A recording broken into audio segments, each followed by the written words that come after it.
Well, up next on World Business Today, you may not have heard of it, but some say Bilderberg is secretly trying to take over the world. We're trying to find out why some of the biggest names in business and politics are currently meeting very discreetly in Germany.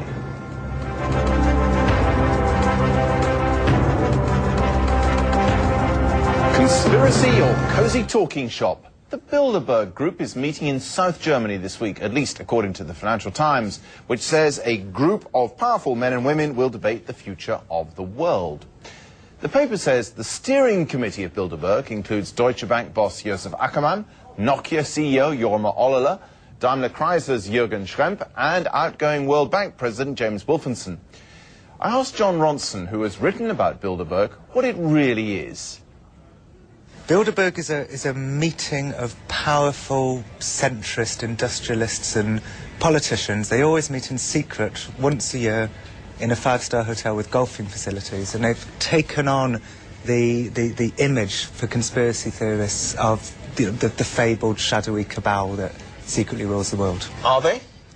Well, yes and no. I mean, they're a bunch of powerful people. They meet in secret. They say we meet in private, which isn't quite the same thing, is it? It's not quite the same thing. I do think that by and large, many members of the Bilderberg Group actually see themselves in much the same way as the conspiracy theorists see them, as this shadowy cabal out to, if not to rule the world, but to influence world events. What would they see as their purpose then? I mean, presumably it's a good get-together of powerful people. They don't often get a chance to meet away from the glare of the press. One could understand why they might want to have a private chat. Yeah, and that's certainly got something to do with it. They see themselves as wise globalist centrists. They were set up post the Second World War by people like Dennis Healey, David Rockefeller and various others. And there's a degree of idealism there, isn't there? Oh, they didn't want to go to war again. I mean... Oh, absolutely. Is that a sinister conspiracy? Well, I mean, it depends what side of the political spectrum you sit on. And you know, many of the anti-Bilderberg conspiracists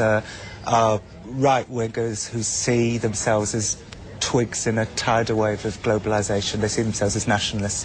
And they think the idea of a world government, which is what Bilderberg is into, by and large, the idea of a one-world community, a new world order. You know, they see that as They see themselves as a government as opposed to a group of world leaders or people with influence at a global level who are talking about global issues, do they? They see themselves as headhunters. They'll get an up-and-coming politician who they think may be president or prime minister one day, and as globalist industrialist leaders who believe that politics shouldn't be in the hands of the politicians, they try and influence them with wise words in the corridors outside the sessions. Should they be more open? I mean, should they come and sit here and do an interview with me and explain what they're doing, or talk after their meeting about what they've decided, even if they don't invite us along as journalists beforehand or during? Well, Bilderberg's secrecy, I think, harks back specifically to Henry Kissinger, who, you know, in quite a silly way, I think, loves the idea of being this shadowy, secret figure. And it was Kissinger, as a founder member of Bilderberg,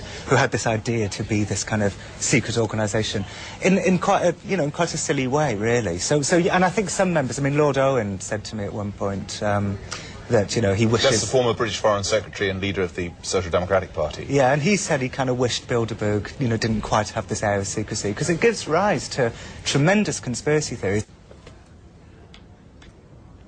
John Ronson there, who's written about Bilderberg in a book called Them, Adventures with Extremists.